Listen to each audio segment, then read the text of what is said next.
Friends, ये video पूरी देखने से पहले एक चीज़ याद रखिएगा, लाइक और सब्सक्राइब करना ना भूलिएगा। लाइक और सब्सक्राइब करें और ये वीडियो पूरी देखें। लाइक और सब्सक्राइब में कम कंजूसी नहीं करनी बिल्कुल भी आपने। बिस्मिल्लाहिर्रहमानिर्रहीम, अस्सलाम वालेकुम। कैसे हैं गाइस? सब ठीक ठाक हैं? उम्मीद है अच्छे होंगे। रमज़ान तो बहुत ही अच्छे गुजर रहे होंगे अल्हम्दुलिल्लाह। आज का दिन तो बहुत लंबा था मेरे लिए, तो बहुत ही मुझे फील हुआ इससे कि आज का डे बहुत लंबा है। खैर, चलता है, ये तो रमज़ान है, सारा कुछ साथ साथ ही होता है। चलते हैं आज के अपने टॉपिक की तरफ पे। प्रॉपर्टी टर्की में बाय करने का तरीका बहुत ही इजी तरीका है आपके लिए, आसान। आपको तीन स्टेप्स में आपको बता देता हूँ। लोग बहुत ज़्यादा गलतियाँ कर बैठते हैं प्रॉपर्टी परचेज़ करने के अंदर अंदर, लेकिन अगर मैं अपने फ्रेंड्स को कुछ गलतियाँ गिनवा दूँ तो मैंने काफ़ी लोगों को देखा है ये गलतियाँ की हैं, उनसे हो गई हैं बाई चांस भी, कि लॉस बहुत हुआ है उनको मनी के पैसों में उनका। तो तीन चार जो बातें आपको मैं कम से कम बताना चाह रहा हूँ, ये आप प्लीज़ अपने जहनों में, ये टर्की में प्रॉपर्टी बाय करने से पहले ये चीज़ आप सोच लीजिएगा, समझ लीजिएगा, क्योंकि ये बात बहुत ज़रूरी है। क्योंकि ये लाजमी होता है ये काम। जो पहले आपको मैं पॉइंट बताने लगा हूँ कि आप जब भी टर्की आते हैं प्रॉपर्टी बाय करने के लिए, क्योंकि टर्की में प्रॉपर्टी बहुत इजीली बाय हो जाती है, आपको पता है। एटलीस्ट मिनिमम $75,000 जो होते हैं मिलियन, जो टर्की के 1 मिलियन लीरा से ऊपर चले जाती हैं। ये आप जो गलती करते हैं, सबसे पहली गलती कि आप लोग लीरा में करेंसी लेके आते हैं, ये आपकी बहुत बड़ी गलती होती है। एयरपोर्ट पे नीड होती है लीरे की थोड़ी बहुत, लेकिन आप सारी अमाउंट जो होती है आप टर्किश लीरास में ले आते हैं। आप लीरा उतना लेके आए जितना आपको यूज़ करने के लिए, यानी कन्वेयर्स के लिए, तो ये थोड़ा बहुत खाने पीने वगैरह के लिए आपको नीड है, उस चीज़ के लिए उतनी आप तकरीबन लेके आए। अदरवाइज़ आपको डॉलर्स की ज़्यादा नीड पड़नी है। उसके बाद जो हाथ ये है कि आपने देखें, आपने जो आगे पेमेंट करनी है अपनी प्रॉपर्टी की, उसके लिए आपको लाजमी बात है डॉलर्स की नीड है। अगर आप टर्किश लीरा ही सारे लेके आ जाएंगे तो जाहिर सी बात है आपने एक्सचेंज कराना पड़ेगा। आप टर्किश लीरा एक्सचेंज कराने जाएंगे तो उसमें भी आपके लीरा दे के आपने डॉलर्स लेने हैं, ठीक है।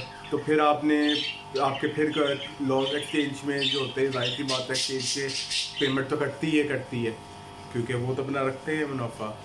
उसके बाद आपने फिर डॉलर से लीरा में कन्वर्ट कराना पड़ता है आपको। तो इन चक्करों में आपके बहुत ज़्यादा लॉस हो जाता है। तो ये चीज़ के लिए मैं कहा, क्योंकि मेरे कई सारे फ्रेंड्स हैं, उनसे ये बहुत बार मिस्टेक्स हुई है उनके साथ, ये उनने की भी है, उनके साथ बेचारे से हुई भी है ये मिस्टेक। तो दैट्स वाई मैं कहा चले आपको इसी बात पे एक वीडियो बना दीजिए, आप लोग के लिए ज़रा फ़ायदा हो जाएगा इस चीज़ का कि आप लोग सारा कैश लीरा में ना लेके आए, टर्किश लीरा में। आप लाएँ टर्किश लीरा लाएँ, लेकिन इतना लाएँ कि जितना आपकी नीड है, कि जो आपके थोड़ा बहुत यूजेस में आएगी डेली बेसिस पे। सारी ना लेके आए, सारी की लाने की आपको ज़रूरत ही नहीं। आपको जो मेन चीज़ है, आपका जो मेन काम है डॉलर्स में, यूएसए डॉलर्स में, उसकी वजह क्योंकि आपने प्रॉपर्टी जो आपने परचेज करनी है वो आपने करनी है उसके अंदर है, डॉलर्स के अंदर। तो दैट्स वाई मैं आपको थोड़ा समझा दूँ, थोड़ा बता दूँ, गाइड कर दूँ। तो जो एक दो बातें और हैं जो मैं कहना चाह रहा हूँ हम लोगों को, वो ये है बेसिकली कि आप पहली बात है, सारी पेमेंट कैश पे आपने कभी नहीं करनी, क्योंकि आपने टीआरसी भी बनवानी है प्रॉपर्टी परचेजिंग के ऊपर। जो आपकी टीआरसी बनती है, जो आपके थोड़े से बाद आपके रेजिडेंशियल कार्ड में कन्वर्ट होती है, यानी कि परमानेंट में। टीआरसी अभी फ़िलहाल आपकी टीआरसी बनेगी, लेकिन ऐसे ऐसे आपको जिस तरह मैंने बताया कि आपने प्रॉपर्टी जिस तरह आप ले जाएंगे तो पॉइंट पर स्टिल है इसके यूएसए डॉलर्स में, तो आपको नीड लाजमी बात है, आप परमानेंट हो जाएंगे, इसके लिए एलिजिबल हो जाएंगे पासपोर्ट के लिए। तो आपको इसलिए डॉलर्स की भी नीड पड़नी है। ये लाजमी नहीं है आपको खाली इसी के लिए वक्ती तौर पे, लेकिन आपके आगे जाके लिए भी बहुत फ़ायदेमंद होगी।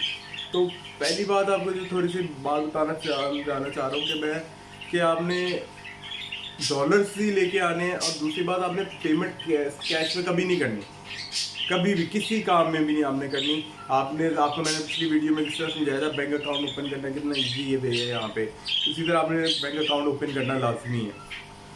तो आपने जिस तरह भी पेमेंट करनी, जितनी भी पेमेंट करनी, चाहे वो आपका स्टेट एजेंट है, चाहे वो आप जब अपने डॉक्यूमेंट्स के लिए आपने पेमेंट करनी है तो उसके लिए आपको ज़रूरत है, आपने जितनी भी पेमेंट ट्रांसफ़र करनी है इस प्रोसेस के लिए, ये प्रॉपर्टी पर बाय करने के लिए, आपने सारी पेमेंट आपने इसके ज़रिए बैंक के थ्रू ज़रिए करनी है ट्रांसफ़र। कभी भी कैश पेमेंट आपने ट्रांसफ़र नहीं करनी, क्योंकि बहुत सारे लोगों को से ये गलती हो जाती है कि वो लोग कैश कर देते हैं जो छोटी मोटी अमाउंट्स होती हैं, जैसे डॉक्यूमेंट्स के नफूस के लिए, ये डॉक्यूमेंट सारे साइन करवाने के लिए, या हर काम के लिए, यानी कि ज़्यादातर आपकी नीड पड़ती है, तो आपको ज़्यादातर बैंक ट्रांसफ़र करना चाहिए। मेरी तो एडवाइस आपको यही है, क्योंकि मैंने अपने फ्रेंड्स को देखा है वो इस चीज़ को कोई ज़्यादा तरजीह नहीं देते, और वो टापू बनवाने के लिए सच याद है। टापू कहते हैं बेसिकली रजिस्ट्रेशन को, जो हमारे मुल्क में रजिस्ट्री भी कहते हैं, जिसको यहाँ पे टापू कहते हैं टर्किश लैंग्वेज में। टापू करवाने के लिए भी आपको लाजमी बात है पेमेंट ट्रांसफ़र करनी पड़ती है, उसके भी आपको कोई 10,000 तकरीबन इतने लग जाते हैं लीरा। 10,000 12,000 15,000 के अंदर रेंज में हो जाती है। तो आई मीन टू से कि आपने जितनी भी पेमेंट है आपने बैंक के थ्रू ट्रांसफ़र करनी है। उसका आपको ये बेनिफिट है, आपके पास एक तो सबूत हो जाता है, ऑनलाइन आपने स्लिप आपके पास आ जाती है, बैंक अकाउंट में आपके आ जाते हैं, आपने ऑनलाइन आपके ऐप होता है, जिस तरह हमारे पाकिस्तान मुल्क में यहाँ पे भी ऐप है, उसी तरह आपने ऐप के ज़रिए ट्रांसफ़र कर देना, आपके पास भी स्लिप आ जाएगी, अगले के पास भी चली जाएगी कि हाँ भाई आपने मुझे इतनी पेमेंट ट्रांसफ़र की है। सेकेंड थिंग इज़ दैट कि आपने जब प्रॉपर्टी लेनी है, अगर आप प्रॉपर्टी देखने जाते हैं तो आप देखते हैं यार अच्छा विजिट किया, अच्छी लगी है, चले हम आपको एडवांस दे देते हैं थोड़ा बहुत। हाँ, एडवांस देना ज़रूरी है, क्योंकि अगर यहाँ पे प्रॉपर्टी बहुत स्पीड से इस टाइम जा रही है, बहुत स्पीड से लोग पसंद कर रहे हैं और परचेज कर रहे हैं, ऐसा ऐसा नहीं होता यहाँ पे काम के अच्छा चले 4-5 दिन बाद देखेंगे तो फिर ये वो अपडेट हो जाती होती है। यहाँ पे एक पाकिस्तानी आया नहीं होता, या फिर एक साउथ अफ्रीकन आया नहीं होता, या फिर एक कोई और बाहर से मुल्क से, अल्बानिया से, जर्मनिया से, हर मुल्क से, इटली से लोग हर कंट्री से आए होते हैं। उनको जो बेसिक मौके पे अच्छा लगता है, हाँ ये अच्छा है, इसमें सारा कुछ है, ये है एवरीथिंग के, उनको जो समझ आता है, जिस भी कंट्री के लोग आते हैं वो इमीडिएटली पेमेंट कर देते हैं एडवांस। जिसमें आपने एडवांस भी करना है वो भी आपने बैंक के थ्रू करना है, वो आपने कैश में नहीं करना। आपको जिस तरह बताया कि आपके पास एक सबूत हो जाता है, स्लिप आ जाती है, तो आपने 5,000 या 10,000 मिनिमम एडवांस आपने देना है। बस एक जस्ट बात कर रहा हूँ कि आपने एक बात है कि $75,000 की आपने एक प्रॉपर्टी ली है, तो आपने जाहिर सी बात है $5,000 तो मिनिमम आप देंगे एडवांस उनको कि यार ये बुक कर दे आप मेरी प्रॉपर्टी, ये मैं परचेज करता हूँ, तो आपको मिनिमम $5,000 तो देने पड़ेंगे, इससे नीचे तो बात बनती भी नहीं है। बैक टू द पॉइंट कि आपने सारा कुछ आपने जो है बैंक के थ्रू पेमेंट करनी है, आपने कैश पेमेंट कोई नहीं करनी। मिनिमम आपका यहाँ पे जो प्रॉपर्टी परचेज करने का जो है $75 से स्टार्ट हो रहा है, तो आपने ये उस हिसाब से पेमेंट भी लेके आनी है, और ज़्यादातर आपने डॉलर्स भी लेके आने हैं। आपने टर्किश लिए सिर्फ उतना लेके आना है जितनी आपकी नीड है, नहीं तो एक्सचेंज में आपको, जिस तरह मैंने पहले भी बताया कि आपके यहाँ कटौती होती है, तो वो आप उस कटौती से, उस नुकसान से मैंने बचाने के लिए मैंने सोचा कि यार चले आपको ये बता दूँ, आपके लिए बहुत अच्छी एक इन्फॉर्मेशन भी हो जाएगी।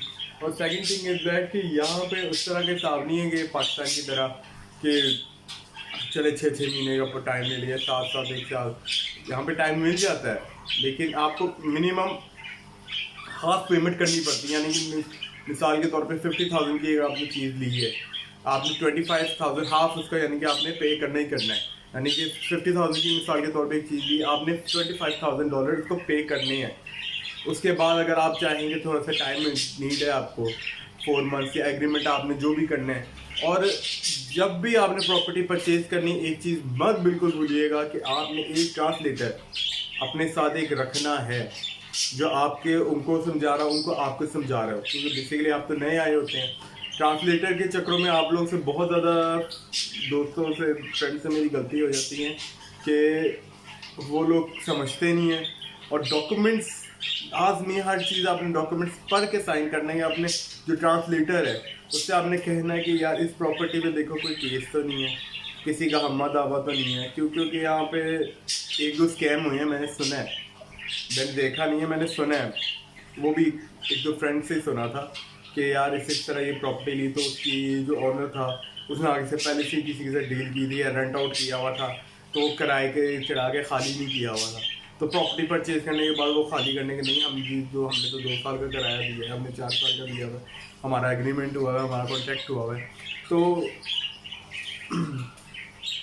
बेसिकली बात है, आपने मौके पे परचेज करते वक्त जब आपकी डॉक्यूमेंटेशन हो रही हो, आपने लाजमी आपने हर अपने ट्रांसलेटर से कह के अपना हर डॉक्यूमेंट लाजमी चेक कराना है। तो ये आपके लिए बहुत अच्छी इन्फॉर्मेशन उम्मीद है मैं लेके आया हूँगा। और सब्सक्राइब करना ना भूलिएगा, लाइक करना ना भूलिएगा। आप लोग आजकल लाइक और सब्सक्राइब करने में पता नहीं क्यों कंजूसी करते हैं, तो ये समझ नहीं आती। ये वीडियो पूरी देखेंगे तभी आपको ये चीज़ समझ आएगी, ठीक है। इंशाल्लाह आगे भी कोई अच्छी इन्फॉर्मेशन मिलेगी मुझे आपके साथ, तो मैं लाजमी आपके साथ शेयर करूँगा। मैं तो इसलिए बैठा हूँ, 5 साल हो गए थे, मैं चलो जितनी इन्फॉर्मेशन इकट्ठी होती है आने वाले दोस्तों के साथ नहीं ये मिस्टेक हो कि वो आके मिस्टेक करें, तो ये हो गया वो हो गया, इसलिए ज़रा मैं कहा चलो वीडियो बना देते, ज़रा उनको भी अंदाज़ा हो जाएगा कुछ थोड़ा बहुत, और वो आगे से केयरफुल रहेंगे कि यार ये गलती नहीं करनी क्योंकि ये बताया भी गया है। तो इंशाल्लाह उम्मीद तो बहुत अच्छी है मुझे आपसे कि इंशाल्लाह आप लोग नहीं गलती करेंगे, आप बात भी समझ गए होंगे। चलें, इंशाल्लाह फिर मुलाकात होगी। अल्लाह हाफ़िज़।